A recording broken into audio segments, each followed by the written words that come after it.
The opinions expressed in the following program are provided for general information purposes only and should not be construed as advice from CJAD 800 or Bell Media. Listeners should always consult their own real estate agent or mortgage broker with questions or concerns. The following is sponsored content. Under One Roof MTL, hosted by Robin Flynn, featuring mortgage brokers Fred and Martin and real estate expert LJ Aguinaga. Presented by Fred and Martin Mortgages and LJ Realties.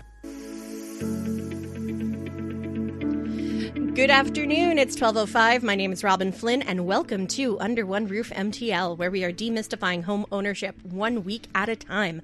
I am joined, as always, in studio by LJ Aguinaga of LJ Realties. Hey, LJ, how's it going? It's going great. How are you? Pretty good. Wish it wasn't so rainy. It's going to be nice this afternoon. Sun's coming out. The sun will come out tomorrow. Is it? But it's actually this afternoon, according to the Weather Network. Okay. I feel like we've been cooped up all weekend. I got my nephew for the weekend. I got my daughter for the weekend. We're getting a little stir crazy. We need some outside the house time. Also joined by Fred Pichette and Martin Spalding of Fred and Martin Mortgages. Good afternoon, gentlemen. Good afternoon, Robin. As they say, it's good for the grass. It's good for the grass. We're getting our April showers in June, so maybe we'll get our May flowers in July. It's going to be an Indian summer. We got this. Yeah, exactly. Let's get to our trivia question of the week, brought to you by Felix and Norton Cookies. Nothing makes a rainy day better than having some nice, warm, hot cookies from Felix and Norton. I've been getting their ads on Facebook and Instagram a lot lately. Delicious cookies popping up. I swear I can smell them when I see the ads. It looks so good. You can visit their store at the Blue Haven Shopping Center, 3705 St. John's Boulevard in DDO. The first person to text in the correct response to 514-790-0800 will receive cookies from Felix and Norton delivered straight to their door. Question this week: what is a special assessment? Ooh. If you think you know it, 514-790-0800, and you do have to include your name. So first one through with the answer. What is a special assessment? If you listen to this show, you should know the answer. As opposed to an ordinary assessment? A special assessment. Exactly. What's an ordinary just assessment? Lots of stuff in the news this week. Martin, this one kind of made me a little nervous when you sent this article out to the group. Canada has dipped into a technical recession. That's for the first time since 2020. And we all know what happened in 2020 that caused some economic challenges. So what does this mean for home prices, interest rates, the economy? Seems inflation is high. Jobs numbers are okay, but we're in a recession. That's a lot of questions, Robin. I know I have so many questions, and that's why I'm glad I get to hang out with you guys, because you're really, really smart and you can answer them. Listen, I was on with John this morning. We talked about it. So as soon as you hear the word recession, it can sound pretty scary. Mm-hmm. But in this case, it's not time to panic. So let's unpack this a little bit. So they say that Canada has entered what's called a technical recession, which means the economy shrank 2 quarters in a row. We saw this in Q1 2026. We saw this at the end of 2025 in Q4, when GDP fell by 0.1 in 1%. So the slowdown, we mainly caused by weaker business investment, lower government spending, uncertainty against the U.S. tariffs and trade policies. Businesses are being cautious and delaying investments and expansion. But this doesn't necessarily mean that Canada is in a deep recession or heading for a deep recession, because we saw the job market numbers come out in May. We added 88,000 new jobs and unemployment fell to 6.6.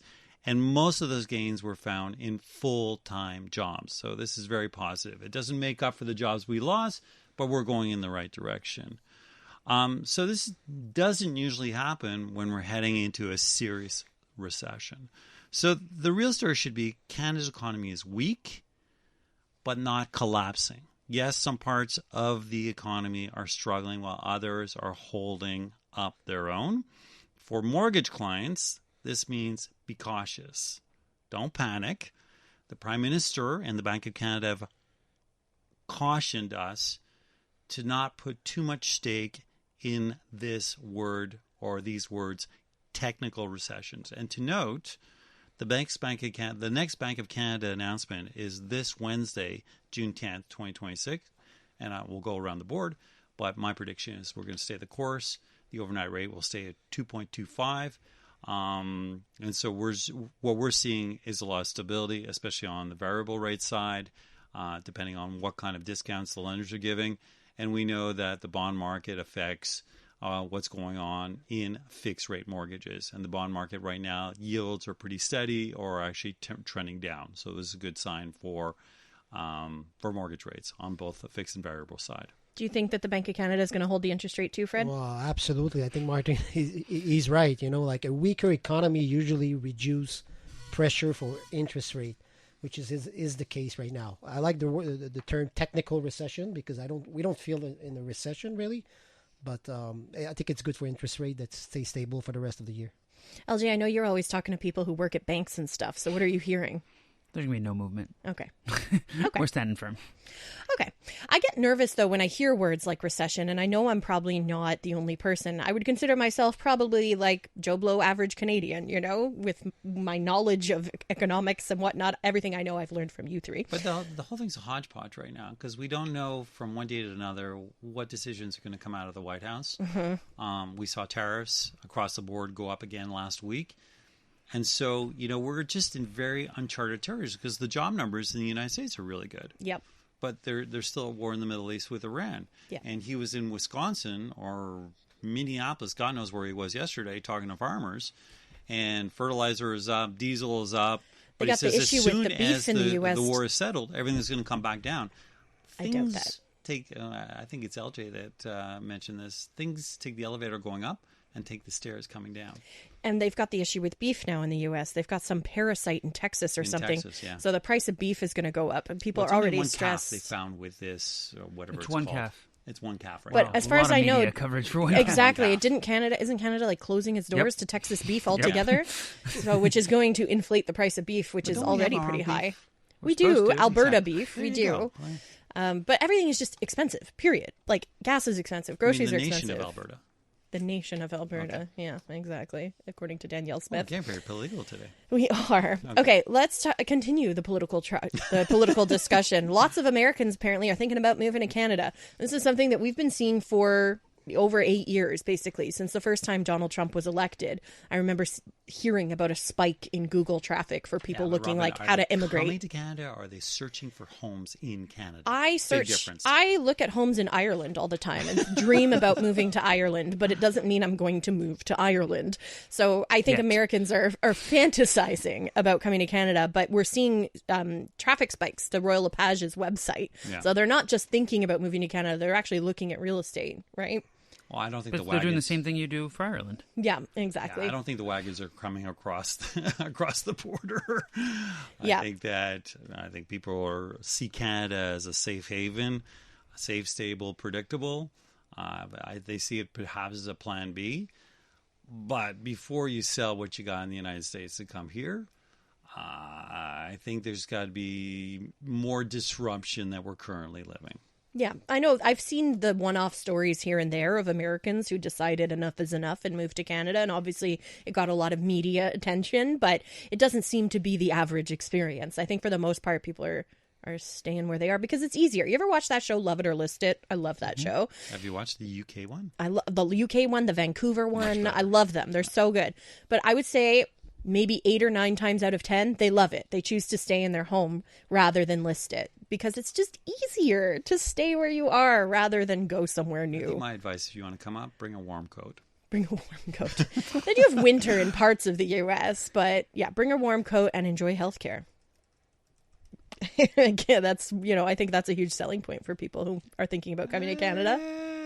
We could go into a debate about healthcare right now, but For sure. I will say, though, like my daughter about a month ago, maybe a little more than a month ago, had a severe allergic reaction. We didn't realize she's allergic to cashews. We do now.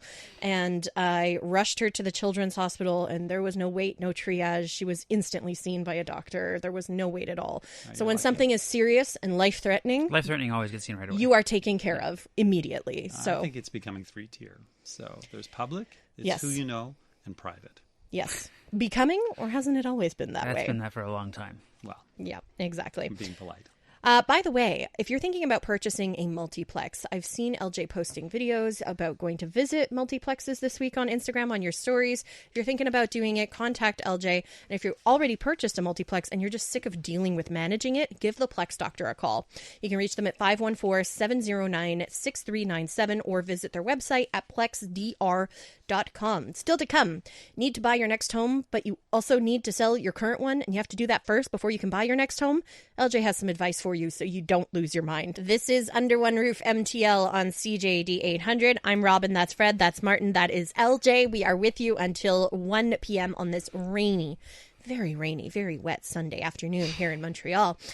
If you're thinking about selling your home and buying a new home and feeling a little bit stressed out about that process, the timing, all of it can be very stressful. I want to remind you of the importance of working with an experienced realtor who knows exactly what they're doing to help you through this transition. And we happen to have one right here in the studio with us, LJ Aguinaga of LJ Realties. What are the odds? Who dat?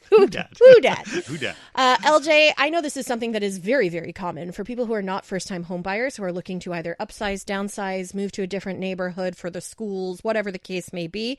They have to sell the home they're living in before they can buy their next home. And timing that probably can be a little bit daunting. So for those homeowners who have to sell their home before the next one, what are some of the, sort of issues or worries or fears that they're bringing to you about this process? I mean, the fear is always timing, right? Being able to time the two transactions is where things can get complicated. Making sure you've given yourself enough time to sell, making sure that we find the right property, and being in a position where some people can actually purchase without having to sell, and we have time, we give ourselves enough time to make it happen, to not be stuck with the two properties.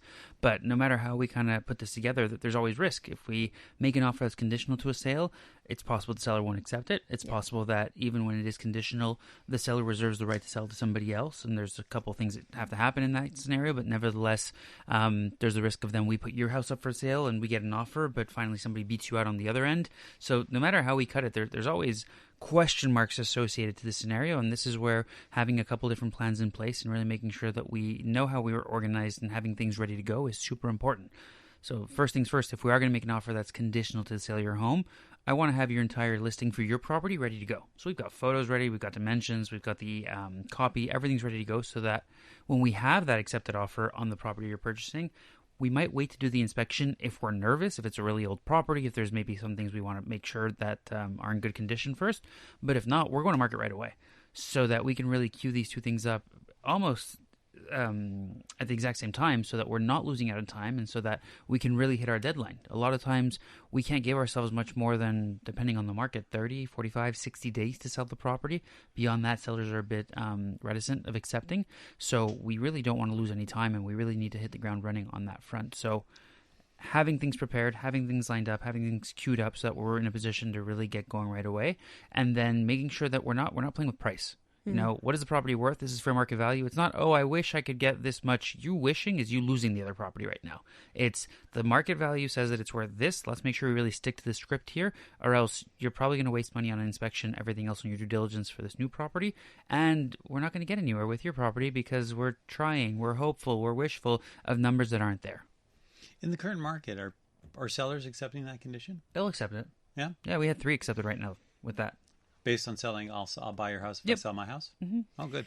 Okay. What happens? For a while, it was very competitive, and more conditions you're putting in your offers, the less likely your offer was going to be retained. That was definitely through the COVID market, but since mid-2022, it's definitely been very accepted. Okay. Last year was going to be a tougher bargain because last year was pretty hot as well, but this year people need to sell to afford some of these new prices, right? So it's just the reality of the situation, and on a property that maybe not the first weekend, but if they have a plan in place, if they've a lot of times we're presenting the property as well, like, hey, look, this is the property you're going to have to sell. This is what it looks like. This is the price we're going out to market. They're kind of part of their pitch as to why we should go forward with their offer has to do with the house that they're selling and why it's going to be an easy sale or it's not going to pose too many problems and how there's no sure thing, but we're pretty confident we're going to be able to make this happen here.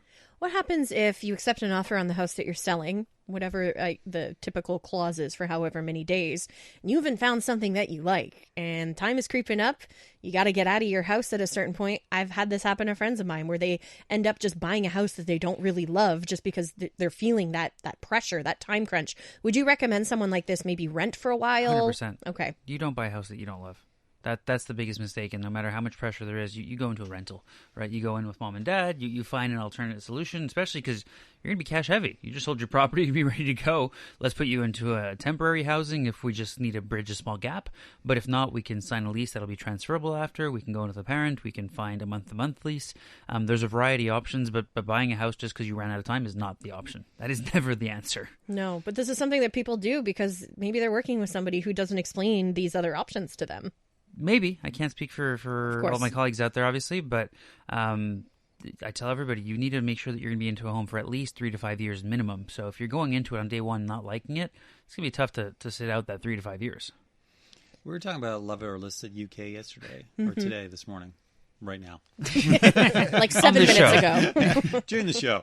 And the real estate agent was working with a young couple that had put their house for sale. And he says, because it's been listed for over a year, the listing is burned. What does he mean by that? So a burned listing is a property that's been on the market for too long, ultimately. And a lot of times this happens for two primary reasons. A, it was listed way too high. That's 95% of the time it's that. B, the home just needs a lot of work and it's not really showcase ready. Maybe it's too cluttered. People really can't see themselves in the home because there's just so much stuff. They're focused on the stuff in the home, not on the actual home. And it really just leads into this vicious circle of, I can't focus on the property when I'm visiting, so I'm not going to transact on it. Yeah. More times than not, though, it's the price. It's factor. price, yeah. And what ends up happening is once a home's been on the market for, let's say, it depends on the market that we're in, but 3 months plus, 6 months plus, 6 months plus, like we're in trouble zone. But do you pull it off and then you let it sit? Because that old listing is always available, so people will be able to see that it had been listed for 6 months. It's that, but it's also, is there a new wave of buyers in the market now? Okay. So if you pulled it off for 6 months, let's say you were on for 6 months, pulled it off for 6 months, somebody who was looking a year ago might see it again, sure, but within a year's difference from the time you started, or even 6 months when you listed, there's going to be a new set of buyers who've entered the market. This will be a new, fresh property to them, and why it didn't sell the last time around, they'll ask, like, hey, what happened? But they're probably going to see a price adjustment. They're probably going to see some differences in the listing one way or another.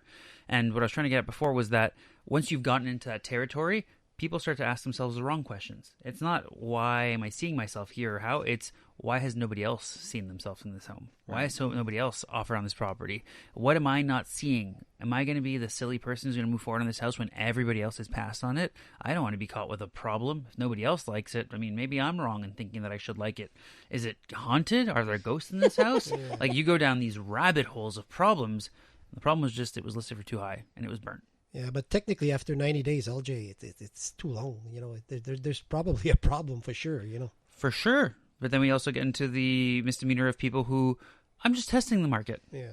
Well, you're testing the market. You just burnt your house. Right. For when you actually wanted to sell. So how long do you park it for? What's your advice? In terms of taking it off? Yeah. The problem is everyone's situation is different. When we start this process, when they just want to test the market, there's usually no urgency. And when the time comes around, they really need to make a move after because XYZ changed in their life. Now they need to sell in the next 45 days, for example. You know, you don't have the flexibility to pull it off the market at this point. So when you relist, how do you tweak the listing? So you change the photo, you change the copy, you change the price, you change everything you can. Yeah. Other than Start the fresh. address. Yeah. How do you, this is a question that maybe is slightly off topic, but how do you choose your hero photo? So like the main photo that shows up when you click on a listing, because for every property, sometimes it's an exterior shot, sometimes it's the living room, sometimes it's the backyard. Yeah, sometimes it's the lake view. The lake view, like that first shot that you see when you click on the listing on Centris, how does a realtor decide what photo to use? It's an art. It really depends. You know, if we're looking at single family homes in the suburbs, traditionally you're going to go with an exterior frontage photo. If your frontage isn't that great, but your interior kitchen's fantastic, your living room, you're going to go with a hero interior shot. If your backyard is absolutely spectacular and really differentiates you from everybody else, you're going to go with that. So you're looking for a mix of what your competition is doing in terms of tradition here and what is really your best assets. You know, it's like online dating. You're going to put the best photo forward, you know, that kind of highlights whatever your attributes are. The one of you holding the biggest fish, boys. It's 100%, always the picture of the guy holding the fish. There's been some bait and switch that I've noticed where you see this fabulous house with a fabulous backyard and you keep clicking and actually the backyard disappears. This is what the backyard could look like if you build out the backyard using this picture. What are your thoughts on that? So you have to be very careful with that, because if you are going to be doing modifications, like we have a note on every single photo that we've done digital staging for. Not so much like this is what it could be, because we haven't done much of that, but putting in furniture and stuff in properties, because of blank canvas is tough to imagine for most buyers, and they don't really see themselves in. But you throw down the beautiful area carpet and the couch and the TV setup or the dining room, and you're like, oh wow, yeah, no, I can really see myself in here. But there's got to be a note mentioning this has been digitally staged. Because in this case, it was like a fantastic backyard, outdoor kitchen, fire pit, swimming pool, change rooms, the whole enchilada. I click on the next picture, all of it disappears. And it's just grass. Wow. I was not happy. Oh, wow. Yeah. It's like, here's a $50,000 project for exactly. you. At least $100,000 project for you. You got to be careful with that. We see it in new development, right? Like you'll have a photo of what the end product is going to look like, but they're going to build that end product for you, you know. But even in new houses, they don't put the driveway in, they don't put the grass in, they don't put the fences in, but the photo you're seeing has all that stuff in it. Yeah, no, this house is, it's been around for a while, and obviously they probably had the plans made for this backyard, but they're selling the house. Did they have them approved? Because that's another fun thing. People put all sorts of stuff out there that has not been approved by the city yet. But I would have bought it for the backyard more than for the house, and then all of a sudden I click on the picture and the backyard disappears. Wow. And AI is getting so good now that sometimes it's hard to tell. I know we all got duped by the bunnies on the trampoline. Like, I usually am pretty good for catching AI, but when I saw that video on TikTok of the bunnies jumping on the trampoline, I sent it to like 20 of my friends, and they were like, Robin. You are listening to Under One Roof MTL on CJAD 800. I'm Robin Flynn, joined as always by LJ Aguinaga of LJ Realties and Fred Pichette and Martin Spalding of Fred and Martin Mortgages. Guys, how many questions do you get in a week, do you think, related to mortgages? How many questions do we get a day? A day, yeah. It just never ends. Like dozens a day? Just when you think you've answered every question possible, someone throws a curve at you and you go, you know what? I don't have the answer. I'll get it for you. I'll call you back. That is the best answer to a question you don't know the answer to. Yeah, I don't believe in making up answers. So, or just saying, I don't know. You know what? Great question. I'll get back to you, and then call a lender and you get the answer. Perfect. Okay, so you've compiled a couple of some of the more frequently. I've got hundreds. Yeah, I know. I think this is the fourth or fifth time we're doing frequently asked mortgage 4, questions. So there's a lot of them to get through. Correct. So the ones you've compiled for today, I think, are particularly good. Especially, we've got the Bank of Canada announcement coming up this week. Yeah, so what's the question? Should clients wait? Should clients wait for the Bank of Canada announcement? Here, I'm going to give you my maybe response. Not necessarily. Not necessarily. I'll go ahead the Bank and of say Canada no. announcement matters for variable rate mortgages, lines of credit and products tied to the prime lending rate. Fixed rates are influenced more by the bond market, so they move. They can move before the Bank of Canada makes their announcement. So we mentioned the Bank of Canada is making their next announcement June 10th, 10 a.m., and we all believe it's going to stay at 2.25. Yeah. So our advice, if you're in that position and you're saying, should I make a decision before Wednesday, or should I wait till Wednesday and make a decision on Thursday? Best thing you do is don't even think about it. It's trying to time the market is the worst strategy. So what you should do is try to secure a rate hold, compare your options, and make the decision based on your cash flow, not trying to perfectly time the market. What is your financial situation? And can you live with the decision you take today? But waiting till next Wednesday is a fallacy.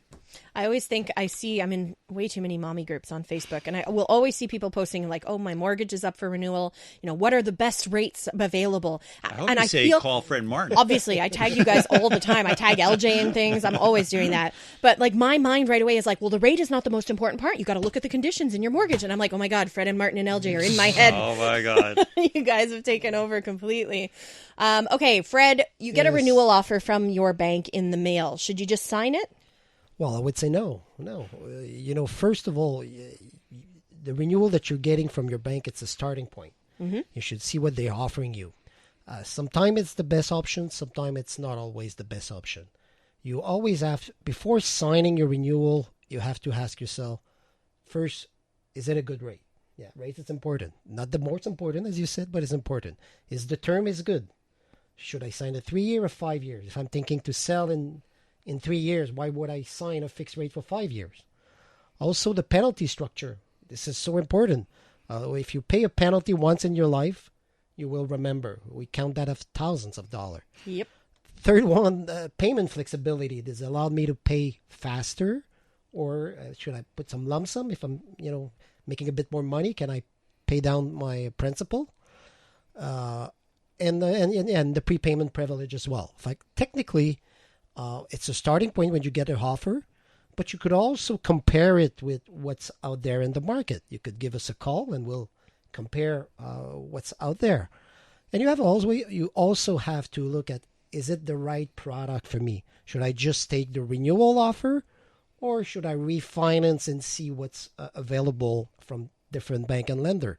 And that's what Martin and we do all the time, One advice, if you have a renewal, you should start 4 to 6 months before your maturity date. Don't wait the last week or 2 weeks before the maturity date. It's not a big deal. You could leave it open after, but you're better off starting earlier. And as you said, the conditions are very important. It's not always the best rate that you should take that option.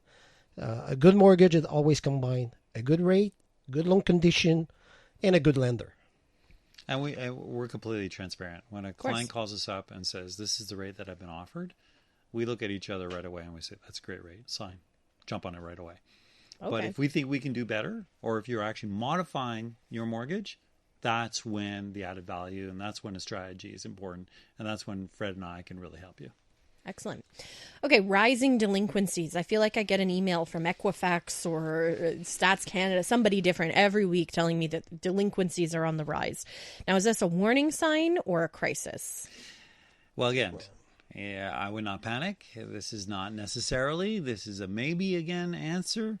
It means households are under pressure, but it does not automatically mean that we're heading into some sort of housing crisis.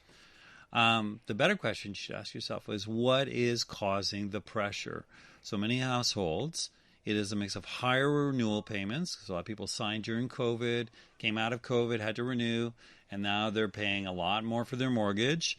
Compound that with higher living expenses, credit card debt, leaves you with less financial breathing room. So our advice, if you're starting to feel the pinch, if you're feeling stretch, don't wait, address it. You can't sweep it under the carpet. It's not going to disappear. It's not like a lender or a creditor is going to say, yeah, don't worry about it. You'll catch me next time. Ask for advice early. And when we say ask for advice, talk to your financial advisor. Call Fred and I. Call LJ. Call somebody who can actually guide you so that you don't hemorrhage and you said should have, could have, would have when it's too late. There are often more options than you think, but you need to talk to people who are in the know. I think people get embarrassed, right? They rack up credit card debt and they're ashamed. We're not here to judge. We're here to help. Yep, absolutely. You need help when you're in that position. Yeah, especially if you're carrying over 10 or 15 or 20,000 of credit card debts at 22%. Yikes. There's a point of no return. Yeah, exactly. Yeah, it gets difficult. Okay, shorter term mortgages. Is that smart flexibility or are you rate gambling? No, it's not really a gamble. A shorter term, I would say, let's say you choose a 3 years because the rate is good. It should not be based only on because of the rate. Usually people goes for 5 years because they want stability. Yeah, they say, let's go for 5 years, fixed rate. I will know my payment, easy to budget. It's great. 3 years could be good as well because you want to maybe make a little risk, time the market a little bit. Say, okay, I'm getting a better interest rate, a little bit better than the 5 years rate. And maybe in 3 years I will have other needs or maybe I want to sell in 3 years. This is the reason why you should take it 3 years, not because of the rate, because you may have a needs in less than 5 years, and it's better choosing a 3 than a 5 years term. I imagine the penalties would be better on a 3-year mortgage. Well, we were talking about penalties, right? Yeah. So, if you're planning to move next year, don't sign a 5-year term. They're going to ding you. Yeah. So the best thing you do, whether you like variable or not, keep it variable because the penalty is 3 months of interest. So it's not only what's going on in the financial institution and what the rates are. what's going on in your household. Are you expecting? And then you realize that the house is imploding because there's just too many people living there and you need a bigger house. Well, if you're planning to move, don't sign 5 years, even if the rate is better. It's a mix of the two. I completely agree with Fred. You go short term, not because you're trying to hedge the market or hedge the rates. You're going short term because something's going to happen in your life. We always talk about 3 and 5 year mortgages, but there's other terms that are available to you as well, right? Well, like you can 1 go year, a lot longer, 7, 10, or shorter even. You could do a 1 year mortgage. Yeah, but a 1 year has a higher interest rate. Usually a 1 year mortgage is if you're signing with a B lender, and that's part of your exit strategy, right? Is a year you later. keep your mortgage open. Yes, absolutely. Yep. Yeah. There's And so then many there is no different penalty. options. So Yeah, we have a client just give me a call last week. He says, Fred, I might sell my property this year. And what I should do, should I re-sign 3 or 5 years? I said, of course not. If you're really sure that you're going to sell in the next few months, leave it open because his mortgage come to maturity. Like leaving open carry a higher interest rate, but you're saving the penalty, which is there's a lot of option out there. It really depends what your needs are. got to run the numbers. Got to run the numbers. Well, to find out more about what your lending options are, get in touch with Fred and Martin. You can visit their website at fredandmartin.com. This is Under One Roof MTL. My name's Robin Flynn with LJ Aguinaga, Fred Pichette, and Martin Spalding. It's time now for our property of the week, and we are heading to Griffintown, I believe. Yes, we are. High above Griffintown, Unit 1502 at Launay-sur-Ville, or 198 Rue Anne, is everything Montreal urban living should be. 2 bedrooms, 2 bathrooms, floor-to-ceiling windows, a full-length balcony with open city views, heated bathroom floors, and a building with 2 pools, a rooftop terrace, a spa, a sauna, a gym. Ooh. This unit is vacant. It's never been tenanted. It comes even fully furnished and move-in ready. It's listed at $649,000. Call myself or Nani Yunzi from LJ Realties. LJ Realties, trusted local results. And we've mentioned one of my favorite restaurants in the area. Would you believe that it happens to be located on the ground floor of this building? So you don't have to go very far at all to enter Manno Cornuto for some of the best Italian in the city. Yes. So if you buy the property, will you take them out? I'll take them out for lunch for sure. No problem. For lunch, he said. You want to do dinner? We can do dinner, but lunch it's quieter, it's more intimate. When you buy I remember when we brought our house, our realtor took us out for a dinner to celebrate. I think that's par for the course, right? Wow, that's a pretty good price for everything that you just described, like furniture and everything. Oh my goodness. You name it. We got it. Wow, that's amazing. Robin's coming downtown. Yeah, exactly. I am ready. I'm sick of the Mercier Bridge. No more traffic for me. Okay, the answer to our trivia question of the week. Dozens of you texted in answers, but Allison in Laval was the first one to answer. What is a special assessment? Special assessment is an additional one-time fee that is charged to property owners, usually of condo buildings, to cover major unexpected expenses or capital improvements. It's common in condos and HOA-managed neighborhoods where regular maintenance funds fall short, and this is why it's very, very, very important that you check out the reserve fund before you buy a condo. That is so important. So you can avoid special assessments because they are usually 5-figure bills that come in the mail with very little time to pay that bill. So if you don't want to suddenly get a bill for $25,000 with no warning. Look, I wouldn't say that's a common one. More common than not, it's a $2,000, $3,000 bill for the year. A couple $100. It can be that amount. I've seen that amount, yes. For sure. But the more common ones, like most recently we was building in Ville Saint Laurent, it was $5,000 per year that we were seeing. I did see one in Griffintown recently that was closer to, $25,000 for sure. But there were signs. Like we were aware of this and we put even a clause at the time of purchase. We did a holdback at the notary in preparation for this potential special assessment. So our clients were able to put together, I think it was $20,000 that we put aside to capture back, and it wasn't even all of it, but at least we were able to offset some of it with that. So there are things that can be done. There are renegotiations. That document review is so important. We took off $8,000 off a purchase price this week on a property because we foresaw more special assessments coming down the pipeline. So don't take that condition lightly. Very, very important. Yeah, read the seller's declaration, read the condo association documents, check the budget, see how much there is in the contingency fund. You don't want a surprise after you've left the notary with the keys to your new place. Yeah, absolutely. And we got a few calls from people who want to refinance to pay that special assessment. Yeah. And then if you can't qualify for the refinance, what's your option? You have to sell? Well, it depends. Like, technically, if you own a condo, you should qualify. You should be able to refinance it. Yeah. Yeah.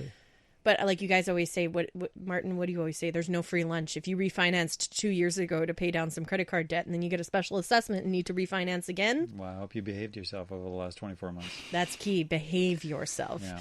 What a perfect note to wrap up on. Living large. Exactly. That pretty much does it for us this week. If you want to ask the guys a question and have the answer featured on the show, you've only got a week left. Next week is our last show before the summer break. Yeah. Actually, I usually take it. I usually number the shows, and I think this is 36 or 37, and I think next week will be 38. So we did a season of 38 shows this year. Wow, that's a lot of shows. Yeah, it's a lot of shows, and I think we're going to do something special for our 100th show, which should land sometime next in the fall. Yeah. That'll be very exciting. 100 shows. 100 shows. That's Under crazy. One Roof. So did you know that? So I work with podcasts, so I'm very familiar with the podcast world. Why don't you talk to us about your business? Yeah.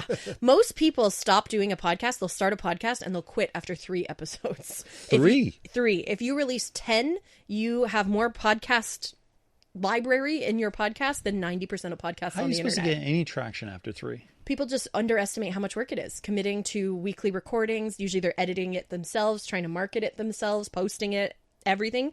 After 3, they're like, this is just too much work. I don't have time for this. As LJ says, we make it look easy. But we do. But this is a lot of work. It is a lot of work. I am now, Studio Canes is now a team of 3 people. There's a lot of us who work behind the scenes to get all of these things done on time. And it's a lot harder than people realize, especially if you've never done it before. If you've never edited video footage, it can take a while. Yeah, it's content. Content. In the meantime, though, if you want to reach out to LJ, Fred, and Martin individually, and throughout the summer, if you want to reach out to them as well, you can do so. LJ, where do people go to get in touch with you? Best thing is to check out our website, ljrealties.com. You can find us on all socials with the handle LJ Aguinaga or LJ Realties. If you'd like to book a meeting, feel free to go to meetwithlj.com. You can book a meeting directly on there. Always love to catch up and discuss your specific situations and how we can help. You can also call or text me at 514-500-4040. And as always, if you're looking to free up some of your time, you can contact our property management company, the Plex Doctor, to take over and give you back your time. You can find us at plexdr.com or contact 514-500-5222. And make sure you're following LJ on Instagram, not just for the reels, but for the stories. Those gems, that's where it comes when he's in the car and the kids are talking in the background. Those you like that yesterday? Those are the best stories. Relatable as 2 children sit outside our studio this afternoon. Fred, Martin, where do people go to get in touch with you? I'm going to bridge the trivia show, and I'll go, because we've been answering a lot of listener questions, try to stump us. Ooh. Give us a call and stump us, and hopefully we'll have the answer for you. And if we don't, as we mentioned earlier, we'll go and get it for you, and we'll circle back within 24 hours. So the best way to reach us is through the website. Fred's number's there, my number's there, Fred's email address is there, my email address is there, and there's also a function that you can actually book time with us directly. So it's fredmartin.com, fredmartin.com, or fredandmartin.com. Excellent. Go check it out. If you missed anything, you can listen to this show in its entirety. We're on iHeartRadio, Spotify, Apple, YouTube, wherever you get your podcasts, you will find Under One Roof. You can binge listen throughout the summer. If by July you're like, oh, I miss Martin so much, you can listen to all That's going to happen. Yeah, I'm sure that's going to happen. That was rich, Actually, Robin. you know That's what? good. That's Your daughter's good. here today. My daughter is and here, yeah. I said, hi, I'm Martin. She goes, where's Fred? Yeah. You know why? Because we met Fred outside as we were coming in the garage, so he just hopped into the car, and then he helped her out of her car seat. So she's like, I like this guy. I gained point. Yeah, he got points there by helping her out of her car seat. Because kids, the second the car stops, get me out. Right. For LJ, Fred, and Martin, I'm Robin. Have a wonderful Sunday.